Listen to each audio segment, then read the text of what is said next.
오늘 여기 교회에 오셔서 예배 드림도 전적으로 주님의 은혜인 줄 믿습니다. 우리 옆 사람들 축복합시다. 주님의 은혜입니다. 주님의 은혜입니다. 은혜 받읍시다. 한 번 더요. 말씀을 받읍시다 하고 인사해 주세요. 왜 우리가 주님의 은혜이냐면요, 때로는 우리가 계획해서 오늘 교회에 와야 되겠다, 어떤 옷을 입고 어떠한 자세를 가지고 계획했지만은 주님의 은혜가, 선제적인 은혜가 앞서지 않으면은 우리 계획대로 안 되는 게 너무나 많아요.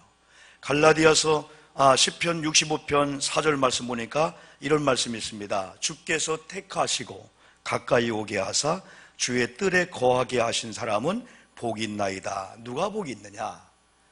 주님의 택하심을 받은 자들, 특별히 하나님의 거룩한 예배당에 거하는 자들, 오늘 하나님의 거룩한 예배당에 와서 예배하는 이런 자가 복이 있다 말씀하면서 그 전에 주님께서 택하시고 가까이 오게 하셨다는 거예요.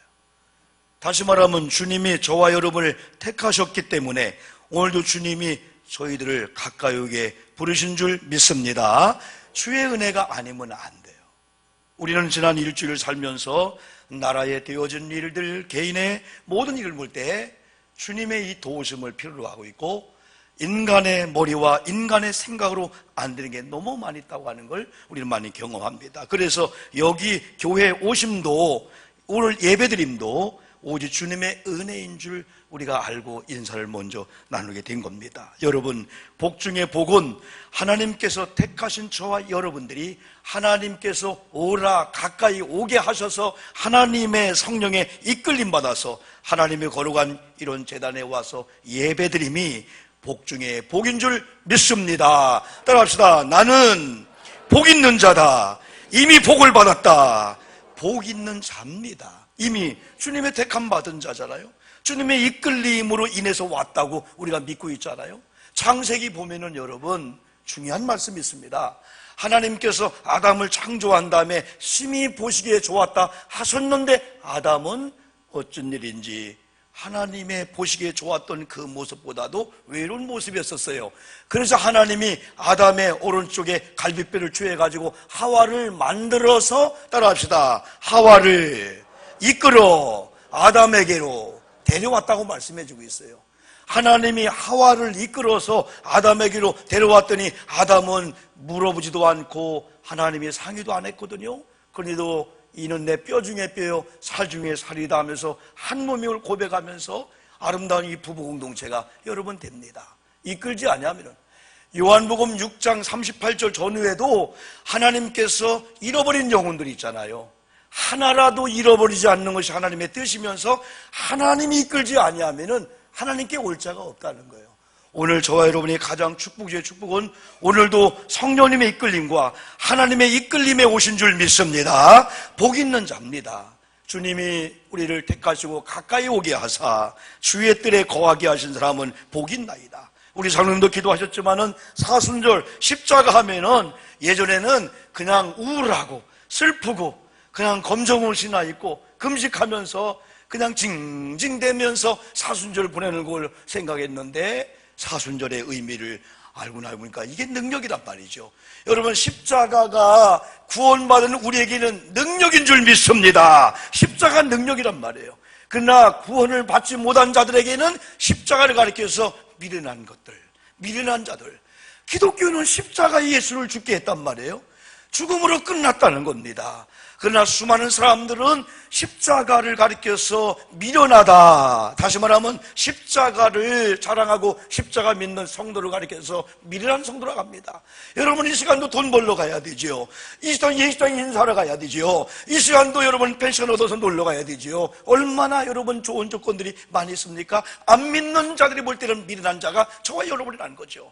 그러나 구원을 얻는 자, 믿음에 얻는 자에게는 십자가는 능력이 될 줄 믿습니다. 십자가 능력이라는 거죠. 바울은 첫 번째 십자가 삶에 대해서 바울의 삶을 우리가 추적해 가보면 바울의 자랑은 십자가뿐이었습니다. 바울이 예수를 만나기 전에, 십자가를 만나기 전에, 그리스도를 만나기 전에 바울은요 로마 시민권을 갖고 있던 자입니다. 유대인 중에 유대인이었습니다. 가말리알 문화에서 수학을 했다고 하는 것은 오늘 미국의 하버드, 일본의 동경대, 그리고 여름에 대한민국의 서울대 법대를 나올 정도 이상의 좋은 실력을 갖고 있다는 거예요. 바울은요 장막에 대한 능한 실력이 있었습니다. 그때 장막을 한 번 지으면요 많은 돈을 여러분이 모았단 말이죠. 그는 공부면에 있어서나 모든 면에 스펙을 본다면 오늘날 바울을 따라갈 수가 없었습니다. 이름에도 불구하고 바울이 진짜 예수 그리스도를 만난 다음에 이제까지 바울의 자랑거리는 영영 매장된 줄 믿습니다. 배설물로 이겼다는 거예요. 배설물은 뒤를 돌아보지 않겠다는 겁니다. 오물입니다. 똥입니다. 배설물입니다. 다시는 취하거나 다시는 되돌아보지 않고 다시는 여러분 그걸 집어서 나와 함께하지 않겠다는 거예요. 그러면서 바울이 예수를 만난 다음에 갈라디아 교회가 영적 성숙하지 못했어요. 갈라디아 교회를 보니까 할례를 자랑합니다.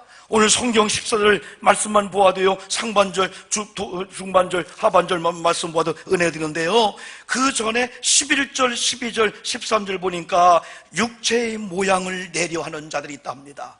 그 당시에 종교 지도자들 십자가를 이용하고 예수를 이용하고 복음을 이용해서 자기의 자랑과 자기의 영광과, 어떻게 하면 십자가 때문에 죄를 좀 면피하고, 어떻게 하면 십자가 때문에 자기 의가 드러날까, 자기 의에 충실한 육체의 모양을 내려하는 자들이 억지로 할례를 받게 했다. 이거 뭐냐? 그 당시에 이방인들이 개종을 했어요. 이방인들이 개종을 하면요 여러분요 그들이 예수 그리스도를 영접한 구원받는데 아니라는 겁니다. 할례를 받지 않으면 안다는 겁니다. 이건 뭐냐? 당신은 이방인들이지만 우리는 유대인 중에 유대인, 할례인이기 때문에 선미인은 이스라엘 백성, 유대인, 우리의 자긍심을 갖는 거예요. 우리와 같이 되지 않으면 구원받지 못하는 겁니다. 우리와 인본주의로 하나 되자, 우리와 함께 하자는 겁니다. 여러분, 그러나 바울은 할례나 무할례나 아무것도 아니로되 오직 새로 지으심을 받은 자만이 바로 하나님의 백성이고 중요함을 15절에서 말씀해 주고 있습니다. 여러분, 영적인 할례가 뭐냐? 할례는 이스라엘 백성들이 남자가 때가 되면 표피를 베어내는 거예요. 그런데 유대인들의 여러분 자궁함이 없다고 하는 것 중에 거기서 나온다는 거예요. 남자의 거기가 항상 깨끗하기 때문에요. 그리고 왜 하나님께서는 여자로 하지 않고 남자의 표피를 자르게 했을까요? 왜? 남자는 하루에도요 4번, 5번, 6번씩 거기를 봅니다. 그러면서요, 아, 나는 할례 받은 자구나. 여러분, 유대인들이요 항상 할례 받은 자의 모습을 가지고 청결하게 부부관계를 하고 가정을 하기 때문에 자궁함이 없다는 거예요. 여러분, 이게 전체는 모르지만은 어쨌든 그들은요 이게 의미는 뭐냐면요, 너는 선빈 이스라엘 유대인들 할례 받은 자라고 하는 것을 하루에서 3번씩 4번씩 인식하고 잊어먹어서는 안 된다고 하는 그런 의미입니다. 그런데 여러분, 영적으로 예수 그리스도가 오심으로 말미암아 예수님을 통해서 이제는 표면적인 할례는 쓸데가 없어졌어요. 이제는 누구든지 예수 그리스도를 믿으면은 세례받고 주님과 더불어서 구원받아 하나님의 백성이 된 줄 믿습니다. 그러면서 우리는 하루에도 몇 번씩 점검하는 겁니다. 아, 나는 구원받은 자구나. 나는 하나님의 백성이구나. 내 정체성이 그리스도인이구나.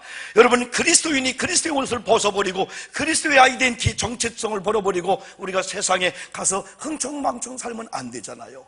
오늘도 어디 있든지 어제도 어디 있든지, 아, 난 그리스도인이지. 이게 영적으로 구원받은 자의 할례의 그 모습인데, 여전히 갈라디아 교회는요 예수가 오셨음에도 불구하고 예수를 그리스도를 믿음으로 말미암아 구원 받음에도 불구하고 그들의 자랑거리는 육체에 속한 사람들, 육체의 모양을 내려 하는 이런 자들은 억지로 개종해서 돌아온 사람을 할례받게 해서 그건 자기들과 한패를 만들고 자들과 함께, 여기서 할례를 받게 하면 하면서 12절에서는 그 이유가 뭐냐면 그들이 그리스도의 십자가로 말미암아 박해를 면할 뿐 아니라 할례 받음을 통해서요 고통과 고난과, 어떻게 하면 예수 믿으면서 하나님 믿으면서 잘 되는 것만 축복이고 만사가 영통해야 되는데 예수님 때문에 십자가 진다고 고통과 고난 당하면 안 돼. 그래서 그걸 좀 여러분 강조하고 있고요, 13절에서 할례를 받은 그들이라도 스스로 율법을 지키지 아니하고, 그들은 율법주의자임에도 불구하고 율법을 지키지 않고요,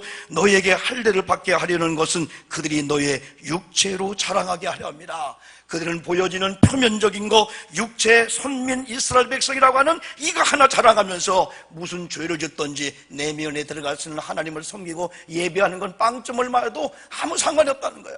육체의 모양, 모습만 자랑하는 의식적이고 인본주의적인 이런 잘못된 스타일의 이런 사람들을 여기서 말씀해 주고 있습니다. 이런 가운데 바울이 우리에게 주는 교훈 첫 번째는, 바울의 자랑은 십자가뿐이라는 겁니다. 전반부에 말씀드린 대로 바울은요, 예수 그리스도를 만난 다음에 이야, 이게 진짜구나, 이게 본질이구나, 이게 신앙의 본질이구나, 그걸 찾았기 때문에 14절에서는요 우리 주 예수 그리스도의 십자가라고 정확히 말씀해 주고 있어요. 여러분, 베드로가 위대한 것은요, 마태복음 16장에서 세상 사람들이 예수에 대해서 세례요한, 엘리야 그런 선정의 한 사람 했을 때 예수님은 만족하지 않았습니다. 그때 베드로에게 너는 나를 누구라 하느냐, 너희들은, 그때 베드로가 주는 그리스도이시여 살아계신 하나님의 아들이라고 해서 하나님에게 정답이라는 거야. 근데 오늘 여기 바울이 예수님을 가리켜서 우리의 주 예수 그리스도라 말씀해 주고 있어요. 주는 큐리오스, 주인 된다는 겁니다. 그래서 이스라엘 백성들이 아내가 남편을 얘기할 때 아도나이 그랬습니다. 이건 나의 주라는 의미입니다. 나의 책임자, 나의 주권자라는 의미입니다. 그래서 아내가 남편을 만나면 그때부터는 남편을 휘어잡고 남편을 주장하고 고개 숙인 남편을 만드는 게 아니고, 당신이 주님이기 때문에, 주가 되기 때문에 당신의 인생에 내 인생을 맡긴다는 겁니다. 당신이 잘 되면 나도 잘 될 것이고, 당신이 어쩌다 안 되면 나도 안 되는 거. 그런데 그런 지혜를 가지고 잘 되게끔 만드는 그런 내조 역할을 아내가 하게 되는 거죠. 바로 이 아도나이가 바로 그런 뜻인데, 예수 그리스도를 큐리오스 혹은 주님이라고 했을 때 이 주는 뭐냐? 만주의 주가 뭡니까? 여러분, 바울이 베드로가 위대한 고백을 했을 때 고백이 뭐냐면요, 예수 그리스도가 만주의 주요 만왕의 왕이라고 했어요. 만주의 주는 창조주, 주권자, 책임지고 주인 되시는 예수님을 믿는 동시에 만왕의 왕이 뭐냐? 여러분, 세상의 정부를 움직이고 세상에 여러분이 우리 아이들 애지중지에 키우려고 했는데 이상한 것들이 와서 아이들을 침범시키고 어려움을 주고 해를 주는 경우가 많이 있단 말이죠. 그래서 예수님이 만왕의 왕이라고 하는 것은 절대적인 왕권을 가지고 믿음의 교회나 믿음의 사람을 막이나 악한 영이나 흑암의 것들, 잘못된 것들이 잡거나 침범보다도 이 보호하시고 때로는 물리치시는 왕 중의 왕인 것을 베드로나 바울이 그런 고백을 하게 되는 겁니다. 근데 여기서도 바울이 십자가를 얘기할 때 우리 주의 십자가, 예수 그리스도의 십자가라고 그런 고백하고 있어요. 그러나 우리 주 예수 그리스도의 십자가, 여러분 십자가를 얘기할 때 따라합시다. 나의 주 예수 그리스도의 십자가. 여러분, 십자가는 주님의 십자가인 줄 믿습니다. 십자가 예전에는 사형틀이었습니다. 무시무시한 여러분이 고통을 주는 것이었습니다. 그러나 예수 그리스도가 십자가를 지신 이후에는 구원의 방편이었던 이 십자가, 여러분 구원을 주는 십자가 의미로 여러분 바뀌었지요. 그래서 바울은 우리 주 그리스도의 십자가 외에는 나는 이제부터 자랑하지 않겠다, 그 앞에 결코 그랬습니다. 우리 주 예수 그리스도의 십자가 외에 결코 자랑할 것이 없으니. 왜? 이미 바울은 자랑할 것들을 그 주변에서 없애버렸습니다. 싹 그냥 치워버렸습니다. 옆에 두기도 안 했습니다. 옆에도 안 했습니다. 여러분, 우리 어제 우리 식구들 가족들이 모였는데 우리 네 번째 우리 어머님이 6남매 중에 여러분 두 딸이 있는 첫째 딸이 우리 오혜경이라고 창원에, 그 남편이 창원 자역교회 여러분 장로입니다. 장로교회. 그리고 창원 남고등학교 중국어, 여러분 우리나라에서도 한 11번째 가라면 서러울 정도로 실력 있는 우리 매제가 중국어 선생님입니다. 근데 이번에 갔더니요, 여러분 6월달 자기 아들 4월달 해병대 보내고 6월달에 키르기스탄, 여러분요 이거 아주 비밀인데 C국으로 여러분 선교사로 가기로 결단했다는 거예요. 학교 교감의 자리가 이제 얼마 안 남았습니다. 모든 걸 다 휴직했나 몰라도 다 그러고 집도 팔고 간대요. 그러니까 그 중에 우리 고모나 식구들이요, 집을 팔으면 안 돼, 집을 놓고 와야 돼. 왜 내 애들 이제 군대 가고 그러니까. 근데 얘들은 그래요. 그거 근거 가지고 다 그냥 없애버리고 가야 된다는 거예요. 그거 싸우더라고요. 집을 남겨놓고 가야 돼. 갔다 와서는 아무것도 안 돼. 근데요, 선교사로 간다고 하면서요, 그 모든 걸 다 끊어버리고, 학교는 어떤지 모르겠어요. 학교도 그냥 사표 냈나 모르겠어요. 자기 자신들은요, 다 끊어버리고, 집도 다 팔아버리고, 그냥 홀단신으로 가고 싶다는 거예요. 왜? 다시 돌아올 수 없는 그런 어떤 마음을 가지고. 그러나 식구들은 안타까우니까 집은 남겨놓고 가야 돼. 애들이라도 있잖아, 막 그런 얘기를 하면서 그랬어요. 여러분, 바울은요, 아예 끊어버린 거예요. 예? 여러분, 위대한 믿음의 사람들 다 그런 얘기 했습니다. 예수 그리스도를 만났잖아요. 그럼 여러분이 걷는 강의 다리가 있는데, OM 선교사 이런 분들은요, 총재 이런 분은요, 그 돌아갈 다리를 끊어버렸다는 거예요. 더 이상 갈 수가 없다는 거예요. 여러분, 교회도 마찬가지입니다. 교회도 우리가 적응했으면 더 이상 갈 교회가 없다, 그런 마음을 가지고 뒤돌아서지 않고 여기서 목숨 걸고 할 때 여기서 은혜가 되는 거지. 다리 하나 살짝 걸어놓고요, 언젠가 나는 돌아가야 되지 라고 한다면은 적은 거, 직장, 사업장, 남편, 부부관계 다 마찬가지예요. 여기 아니면 나는 살 데가 없다, 그런 마음을 가지고 직장 생활해야 아니고 와도 아돔의 지혜와 되도 견디게 되는 거지. 누가 뭐라고 말하라, 내가 이 직장만이냐, 내가 돈이 얼마나 많은데 이 직장 아니면 나 갈 게 없냐 라고 하면요, 1년에도 5번씩 6번씩 옮겨 다닐 수밖에 없어요. 적응을 못해요. 교회도 마찬가지입니다. 목회도 마찬가지입니다.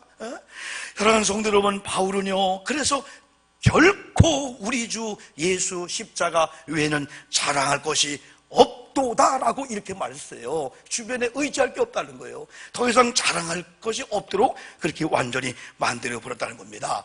여러분, 그렇지만은 그 육체에 속한 사람들, 육체의 자랑을 좋아하는 많은 사람들은 아직도 모양과 육체와 이 자랑거리를 위해서 십자가를, 예수를 이용해 먹고 활용하려고 하는 그들 앞에, 갈라디아 교인 앞에 나는 우리 주 예수 그리스도의 십자가 외에는 자랑할 것이 없다 하면서 십자가를 여러분 자랑하는데, 십자가 뭘까요, 여러분요? 십자가는 하나님 편에 있어서 인류를 구속하기 위한 구원의 방편이었으며, 오직 예수님만이 구세주임을 십자가를 통해서 증명코자 하는 하나님의 방법이었어요. 하나님이 십자가를 여러분 통해서 예수 그리스도를 죽게 하셨잖아요. 그래서 우리가 여러분 말씀드린 대로 죄가 뭐냐, 사전적으로 신학적으로 죄에 대해서 막 정의를 내릴 수 있지만은, 한마디로 말하면은 하나님께서 창조하신 하나님의 백성이 하나님과 함께 있어야 되는데, 눈 뜨세요. 하나님과 함께 있어야 되는데 하나님을 떠나 있는 상태가 죄인이고 죄의 상태란 말이에요. 그러면 의가 뭘까요? 구원이 뭘까요? 의인이 된 게 뭘까요? 하나님을 떠나 있던 인간이 어느 날 하나님께로 돌아와서 하나님과 함께 있다는 거예요. 그런데 여러분요, 우리 아멘 합시다. 아멘. 그런데 이건 기독교도 불교도 다른 것도 여기까지 다 믿는단 말이에요. 중요한 것은 하나님으로부터 돌아올 때 누구를 통해서 돌아오냐가, 이게 기독교만이 유일한 예수 그리스도의 십자가를 거두게 된 거예요. 하나님의 구원의 방편이 그거 외에는 안 된다는 거예요. 어떤 사람은 선행을 하고 도덕을 하고 종교생활하고 윤리생활하고 공부를 많이 하고 헌금을 많이 하면은 그것이 선행이 되어서 도를 닦는다고 합니다. 그래서 엄밀히 말하면 기독교는 종교라고 하면 안 됩니다. 우리가 학교에서 종교 조사할 때 어차피 저 종교는 기독교입니다 라고 하지만은, 종교는 뭐냐? 종교와 기독교의 차지는 하나입니다. 종교는 찾아가는 거, 기독교는 찾아온 겁니다. 종교는 사람이 만들었기 때문에 도를 닦고 수행을 위해서 찾아가는 겁니다. 그러나 기독교는 하나님께서 죄인인 인간에게 예수 그리스도를 보내주셨고, 그러므로 영접하기만 하면 구원받아 하나님의 자녀가 되는 줄 믿습니다. 어떻게 찾아갑니까? 어떻게 노력합니까?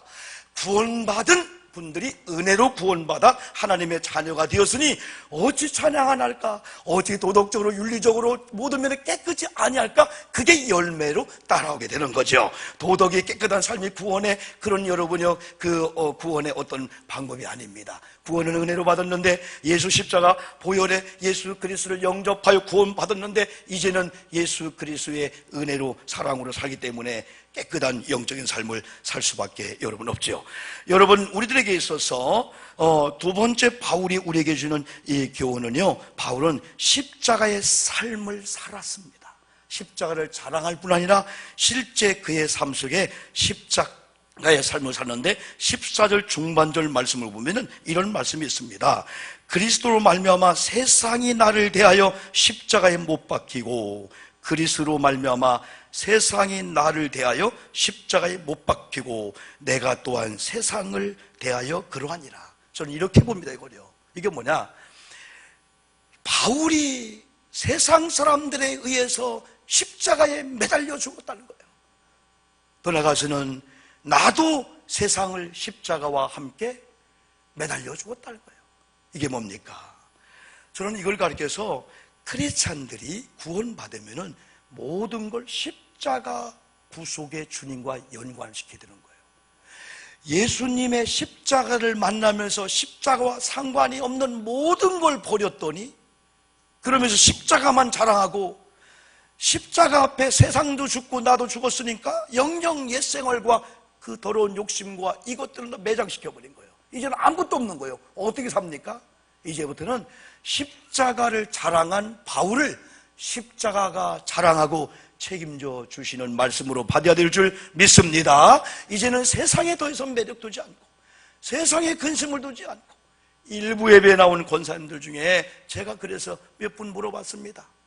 그래서 권사님, 재산 팔으면 얼마쯤 돼요? 한 50억쯤 됩니까? 했더니 그냥 긍정하시는 것 같더라고요. 그래 한 분한테 물어봤습니다. 권사님, 재산 다 팔으면 얼마 될까 했더니 그분이 뭐라고 한지 아십니까? 셀 수가 없습니다. 그럽니다. 한 150억 되죠? 200억 되죠? 우리 교회는 그런 분이 있습니다. 아침에 일부에 나왔는데 셀 수가 없대요. 그런데 여러분, 그 많은 재산도, 그 많은 명예와 그 많은 젊은이들이 한 번쯤은 하고 싶은 그 스펙이 있어요. 서울대. 이게 무슨 왼수인지 못 배운 게,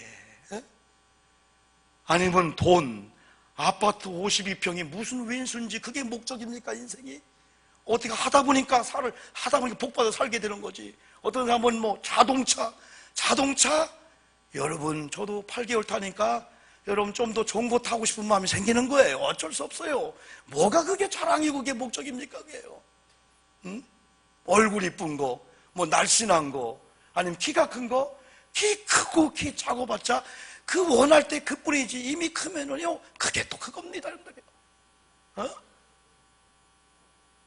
어두면은 젊어봤으면은 여기 있는 존경하고 사랑하는 우리 원로 장로님들 80세가 넘으셨는데 다시 20대로 돌아가게 한다면 김기용 장로님 가시겠습니까?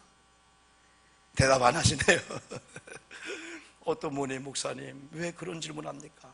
어떻게 60년을 이 어려운 세상을 또 살라고요? 저는 이 나이가 좋습니다. 왜? 그 연세에 맞는 하나님의 은혜가 있거든요. 그 자랑이 아름다움이 있거든요. 이 바울은 그래서 십자가 외에는 자랑할 것이 없다 하면서 자랑할 걸 없댔더니 십자가가 세상에 대해서 못을 박아버리고 세상은 바울을 못을 박았더니 십자가 전의 삶은 다 없었는데 십자가가 바울을 자랑해 줄 믿습니다. 바울의 삶을 책임져 주는 거예요. 그래서 그 다음에 세 번째가 십자가 삶에는요 유익이 있다는 거야. 이 유익이 뭐냐? 16절 말씀 보니까 이런 말씀이 따릅니다. 그 말씀이 뭐냐? 무릇 이 규례를 행하는 자에게와 하나님의 이스라엘에게, 따라합시다, 평강과 긍휼이 있을지어다. 평강과 긍휼의 복에 대해서 아는 분들은 이게 귀한 걸 압니다. 미국의 한 교수님이 한 과정을 끝내면서 여러분 행복하십니까? 하니까 그 중에 몇 사람이 행복합니다 그러는 거예요. 행복의 기준이 뭡니까? 그랬더니요, 저 같은 잘 좋은 부모님 만나서 유학 와서 공부하고요, 좋은 교수님 만나고요, 좋은 환경 속에서 감사하고요, 좋은 또 친구를 얻고요, 좋은 집을 얻고요, 너무나 행복합니다. 그때 이 교수님이 한마디, 여러분이 모든 걸 다 갖추었다 할지라도 평강이 없다면은 그 모든 건 쓸데가 없다. 평강. 돈을 얻어도 평강이 있는 그 돈이 있잖아요. 사람도 다 마찬가지입니다. 여러분, 왜 예수님이 부활하신 다음에 너희에게 평강이 있을지어다 했을까요? 이건 뭐냐면요, 십자가만 바라보면 자칫하면은 절망과 슬픔과 고통과 고난에만 빠질 수가 있어요. 십자가만 생각하면. 그런데 우리는 십자가를 볼 때 그 너머에 부활을 바라보기 때문에 부활의 주님이 십자가만 바라본 우리에게 십자가만 바라보고 그냥 자랑할 것도 잃어버리고 평생의 고통과 고난만 당하며 살아야 되겠다 하면서 억지로 절망 가운데 울며 겨자 먹기 식으로 예수 믿을까 봐서 염려했었는지는 모르지만은 평강과 긍휼을 역사에게 주었어요. 조건에 따르면 둘입니다. 하나님의 규약, 하나님의 말씀을 따라 사는 자다. 아까 육체의 모양을 따라 사는 사람들은 자기 생각입니다. 자기 편견입니다. 유대인의 전통입니다. 여러분, 그것이 하나님 말씀을 이겨버린 겁니다. 이미 예수가 오셔서 이미 갈라디아 시대는 십자가 져서 바울의 시대거든요. 그런데도 갈라디아 교인들은요, 그 중에 거기에 소위 기득권을 가진 사람들은요, 육체를 자랑한 사람들입니다. 할례를 주장합니다. 편견적인 유대인의 전통을 따라갑니다. 이들은 말씀이 예수로 왔음에도 불구하고 예수를 만나지 못한 이러한 불쌍하고 가련한 이런 자들 앞에서 규약을 따라야 됩니다. 말씀을 따라가야 됩니다. 말씀보다 앞서면 안 됩니다. 말씀을 앞세워서 내 생각이 내 방법이 이래도 말씀이 그렇다면 말씀 앞에 내 생각을 사장시키고 유산시키고 그래야 되는데 우리는 말씀도 성령의 감동 감화도 내 생각과 노하우 앞에 사장을 시키고 유산시키니까 이런 얘기할 때마다 우리는 종종 우리가 10년 동안 20년 동안 신앙생활하면서 말씀 듣다가 기도하다가 하나님이 얼마나 많은 감동을 주셨고 성령의 감동을 주셔서 우리가 그 감동을 받고 내가 이렇게 한번 해야 되겠다라고 했는데 교회 문을 열고 가는 순간에 현실이라고 하는 일이 부딪혀서 첫 번째 하나님의 은혜에 감동받고 결단했던 결단이 두 번째 환경적인 요소를 통해서 마귀가 네 환경이 어떤데 네가 물질이 얼마나 어려운데 거기에 매장을 시키고 유산을 시켰기 때문에 우리가 10년 20년 여러분 그 꿈을 이루지 못하게 된 거예요. 어떤 지혜로운 자들은요 하나님이 꿈을 주고 하나님이 성령으로 감화 감동을 주면은요 그걸 유산을 안 시켜요. 출산을 시킨다는 거죠. 생각을 품고 기도하는 그런 가운데 믿음으로 헌신해가지고 여러분 순종해가지고 그래야 그분들이 또 간증하거든요. 그분들이 간증하고 그분 노래를 여러분 하거든요. 그래서 여러분 바울은 여러분 십자가를 통해서 우리에게 주는 유익이 있는데 그것도 조건은 이 규례를 행하는 자와 하나님의 이스라엘에게 이스라엘이 하나님의 이스라엘이 될 때 유대인 중에 유대인이 아니고 예수 하나님의 그 이스라엘은 누구냐 하면요 하나님을 사랑하고 하나님을 경유하는 자들은 하나님이 보내신 예수 그리스도를 만나고 사랑하고 경유하는데 하나님의 사람 이스라엘이 안 되니까 유일신을 믿는다고 하는데 하나님이 정작 보낸 메시아 예수를 영접하지 못한 거예요. 그러니까 하나님의 이스라엘이 못된 거예요. 여러분 성경에 보면 너 하나님의 사람들아 하나님의 사람 오영복 하나님의 사람 여러분 이름을 넣으세요. 우리가 하나님의 말씀을 따라 살고 우리가 하나님의 사람이 되기만 하면 지금 똑같은 이런 환경 속에서 신비하게 똑같은 환경에서 밥을 먹고 그 남편을 만났는데 내 마음에 막 평강이 막 내 마음에 긍휼한 마음이 불쌍히 여기는 마음이 내 속에서 막 불이 타거든요. 여러분 오늘 우리가 평강이 내 속에서 막 역사하고요 그런 평강을 막 주고 싶잖아. 환경 때문에 좌절하고 절망을 삼보면 막 답답한 거야. 아니야. 자유함이 막 있잖아요. 그러면서 긍휼의 마음은 뭐냐면 그분을 바라볼 때마다 여러분 긍휼의 마음이 있는 거예요. 긍휼의 마음이. 이걸 오늘 바울은 그런 고백을 하고 있습니다. 여러분 이름에도 불구하고 가장 큰 유익은 십자가는 부활과 영생의 삶을 보장해 준다는 사실입니다. 아까 얘기한 대로 부활의 예수님의 첫 번째 말씀이 너에게 평강이 있느냐 물어봤어요. 그리고 평강과 평안을 여러분 이야기한 것처럼 십자가의 삶은 부활을 우리에게 여러분 소망해주고 부활을 우리에게 유익으로 주고 그 다음에 영생의 삶을 주는데 예수님의 십자가 길은 결국은 지옥 가는 인생들을 천국으로 바꿔주는 거예요. 그리고 지옥의 삶을 이 땅에서 사는 자들을 천국의 삶으로 여러분 바꿔주는 그 일이 여러분 십자가 속에 숨어 있다는 거예요. 그래서 여러분, 마르트는 부부라는 사람이 그런 얘기했습니다. 예수님을 만나러 마구간에 갔다면 마구간에 소나 양이나 염소나 지푸라기 말구유만 보지 말고 말구유에 누인 저 아이가 세상 죄를 지고 간 하나님의 어린 양으로 오신 메시아 예수님을 보는 눈이 열려야만이 거기까지 와서 예수 만나고 간다는 거예요. 오늘 교회 왔다면 우리끼리만 육 안으로 해당되는 거기까지만 보고 생각하지 않고 바로 하나님의 영적인 세계, 하나님의 영적인 눈이 열려서 하나님이 십자가 다음에 부활의 그 주님을 보게 한 눈이 열리면 십자가 도망갈까요? 십자가 회피할까요? 아니죠. 얼마든지 십자가 우리도 질 수가 있고 여러분 그렇지요. 그래서 가장 십자가의 축복 중에 축복은 부활과 영생의 삶인데 이 삶 속에서 참된 평강과 이 긍휼이 여러분 나오게 됩니다. 결론적으로 십자가의 삶을 고백하는 바울의 삶의 극진은 여러분 17절 말씀에 나옵니다. 이후로는 누구든지 나를 괴롭게 하지 말라. 내가 내 몸에 예수의 흔적을 지니고 있노라. 마치 인두로 우리 몸을 찢으면 상처가 나와요. 예수님이 채찍에 맞음으로 상처가 났어요. 예수님이 못을 박히고 가시면류관 쓰시면서 상처가 났어요. 이걸 스티그마라고 하는 거야. 이제는 바울은 예수의 상처, 예수의 흔적, 예수의 아픔, 고통을 가지고 산다는 거야. 그러면서 바울은 여러분들이 예수를 핍박하면 내가 상처받고, 여러분이 교회 권위와 여러분의 바울의 사역을 도전하면 바울이 상처받듯이 예수가 상처받으니까 더 이상 이제는 그런 괴롭힘을 하지 말라는 거예요. 괴롭힘을 주는 성도가 되지 말라는 거예요. 이미 예수의 상처, 예수의 흔적을 가지고 있는 이것이